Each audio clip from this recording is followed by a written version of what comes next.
Welcome back to Project 82, the SCP Remote Access Database. Which case file do you require?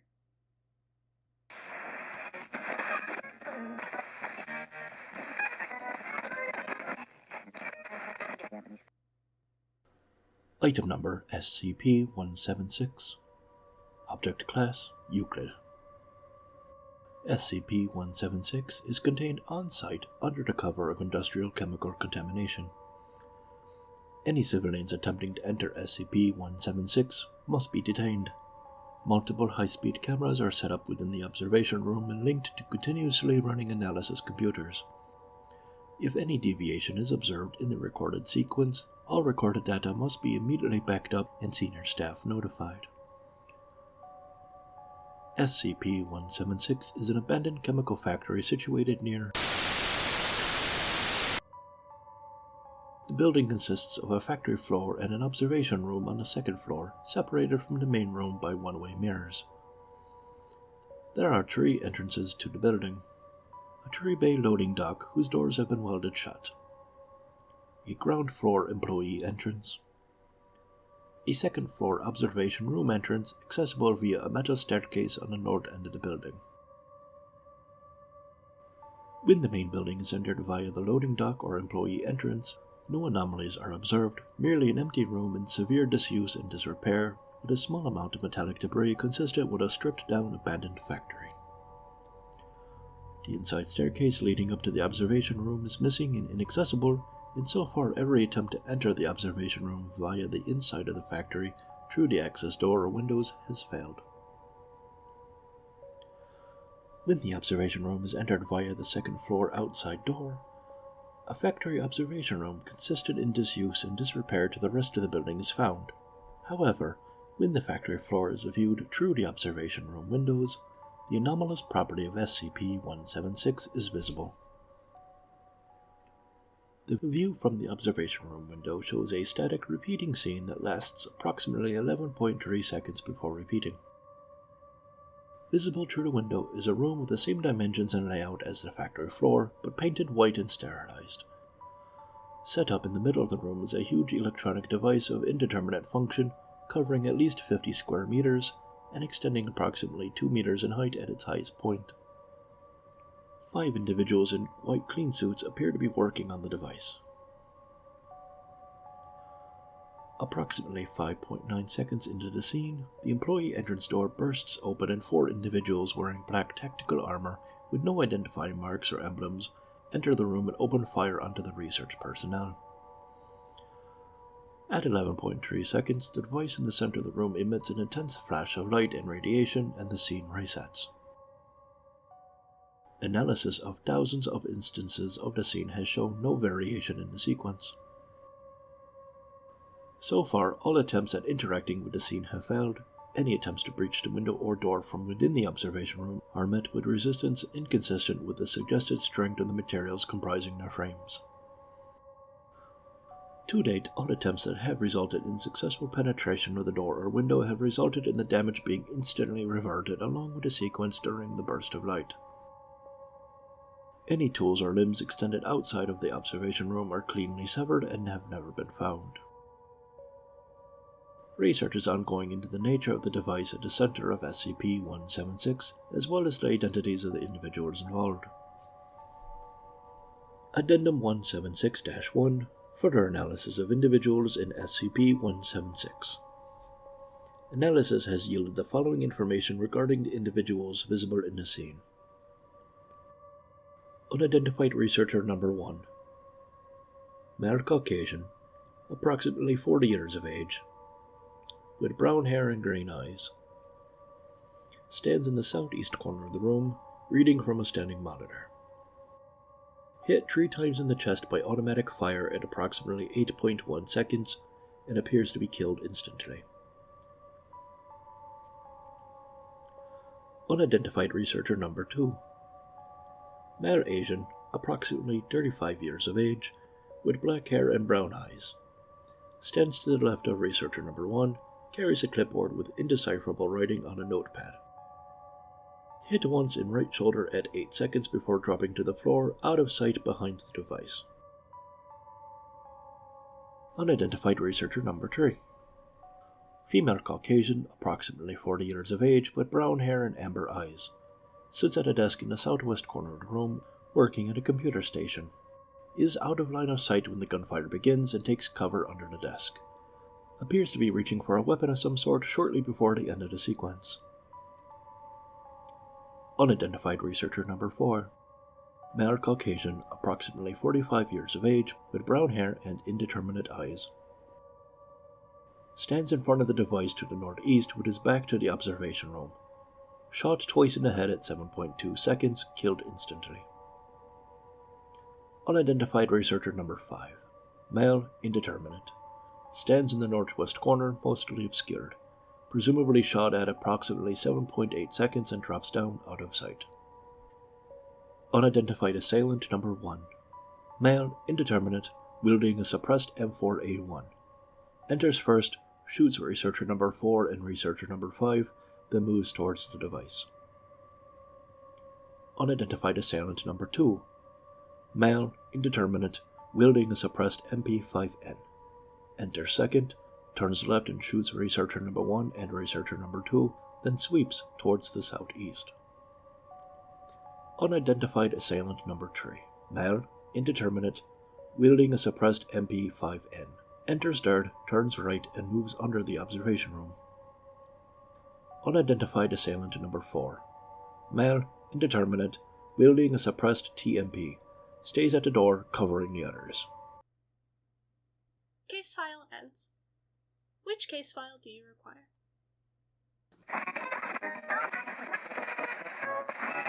Item number SCP-185. Object class Safe. Euclid class considered after Incident 185-1. See Document 185-1 for details.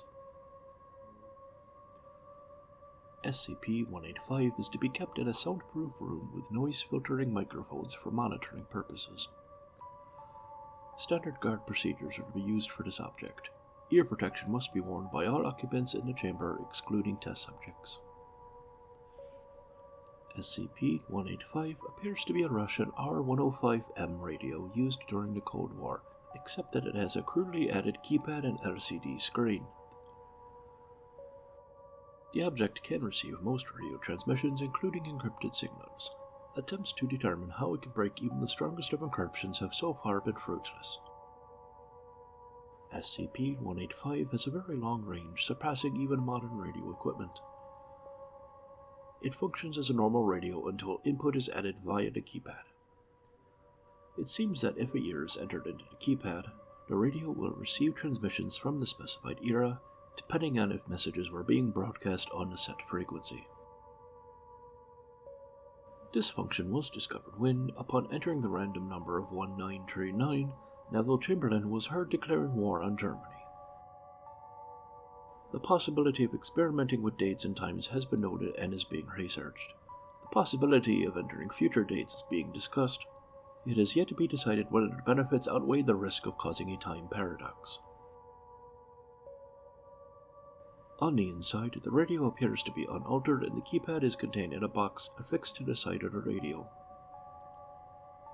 Researchers cannot access the keypad due to the box being made from a metal that is yet to be identified. It cannot be cut and there are no determinable ways to disassemble it. Addendum. Document 185-1, Incident 1. During a test, the year was set to negative 13.73 billion during the time the universe was suspected to have been created.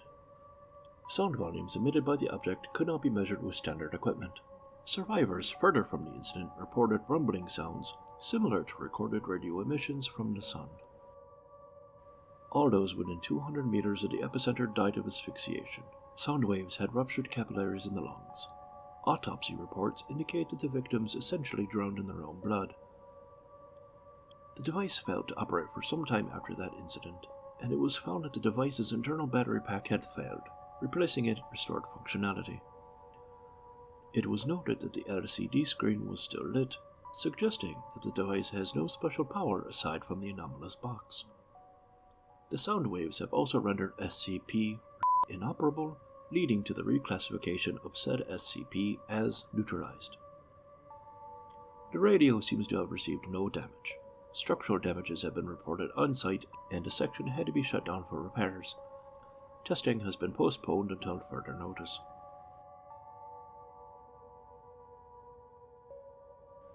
Dr. Any personnel caught using the object to listen to music on duty will be disciplined. Object request. Mobile Task Force Delta 5 is requesting to use SCP-185 to aid their mission of tracking down objects before arrivals.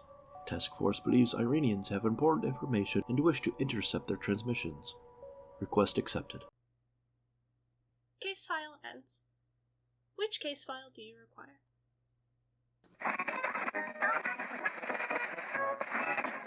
Item number SCP-190. Object class Safe. SCP-190 is kept in Security Locker 23 at Site 41. Children under the age of 10 are not allowed within 50 meters of SCP-190 except under testing conditions. All personnel working at Site 41 are to be made aware of SCP-190's secondary effect and its innocuous nature. Personnel transfer requests made due to SCP-190's secondary effect are to be expedited, unless doing so would violate the special containment procedures for another item. All individuals who have directly interacted with SCP-190 are to be monitored indefinitely for long-term side effects. SCP-190 is a carved wooden box banded with iron, measuring 50 cm by 70 cm by 35 cm. The lid is carved with a representation of a large circus tent with an open central panel, within which stands a figure dressed as a stereotypical ringmaster. The carvings on the sides consist of assorted animals typically associated with circuses, including lions, tigers, bears, elephants, and horses. These carvings move at a maximum observed rate of approximately 5 mm per day, and time-lapse monitoring indicates that the depicted creatures appear to be acting in a non-violent play behavior with each other. When an individual aged 10 or older opens the hinged lid, SCP-190 contains 17 marbles of assorted size and color, 2 sticks of lightly used green sidewalk chalk, and 1 deck of bicycle brand playing cards. These objects can be manipulated within the confines of SCP-190 but cannot be removed from it. Attempts to remove these objects encounter an otherwise undetectable, impenetrable barrier stretching across the opening to the box. Individuals aged 10 or older who interact with SCP-190 or its contents typically report feelings of unease or discomfort until they cease interacting with them. When an individual under the age of 10 opens SCP-190, it will contain 1 to 5 toys or games intended for use by children. Observed objects include stuffed animals, rubber balls, yo-yos, dolls, blocks, and simple board games. These objects can be freely removed from SCP-190 by any prepubescent individual, although attempts by pubescent or post-pubescent encounter the same barrier described above. The objects typically possess a circus theme, depicting classic circus animals, venues, performers, and design schemes containing red, gold, white, stars, and/or the initials HF. Children in the appropriate age range express great pleasure and excitement when playing with SCP-190 or the objects it produces, regardless of prior attitudes regarding toys or games of that type.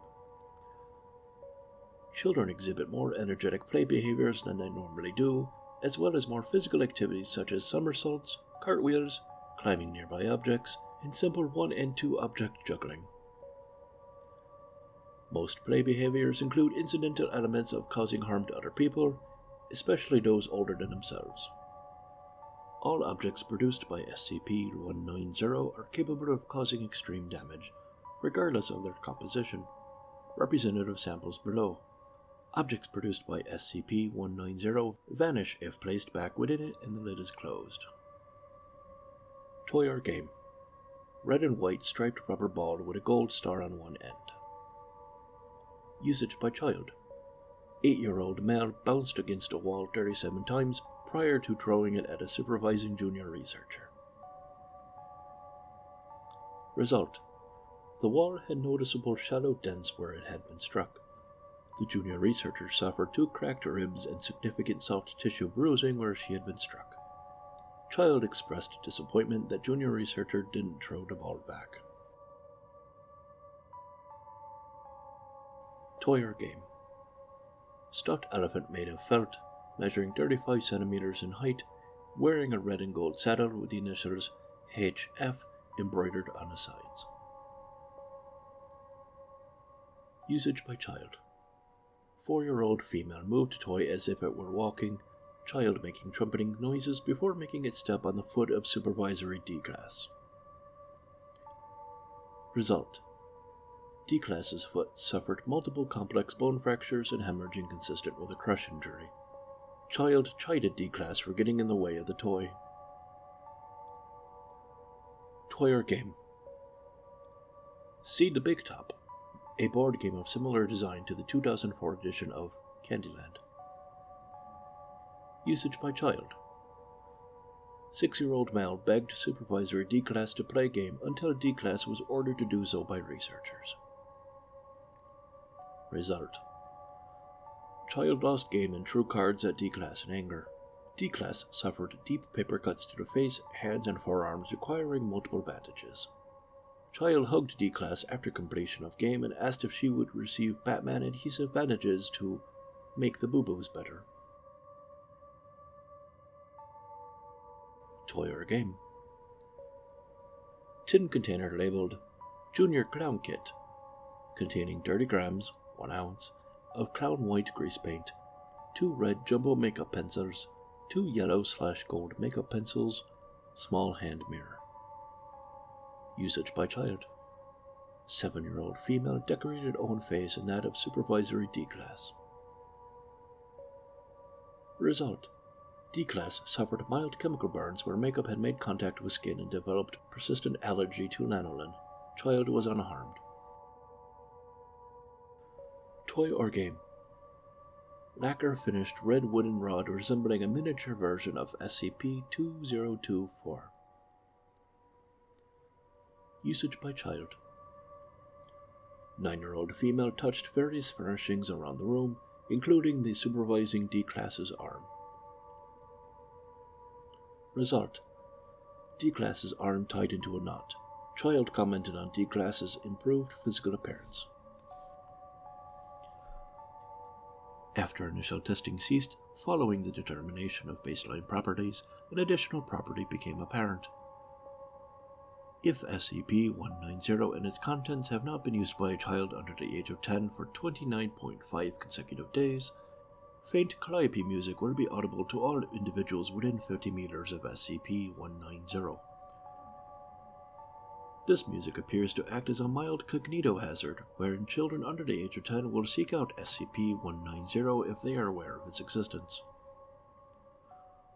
Long-term monitoring of individuals who interacted with SCP-190 as children reveal that they are approximately 4 times more likely than age peers to become performers once they are adults, either professionally or as a primary hobby.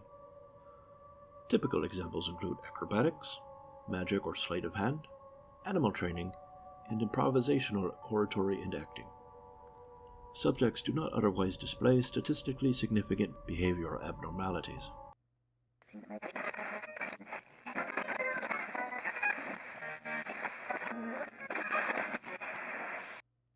Thank you for your participation in Project 82, transmitting psioanalytic data to Dr.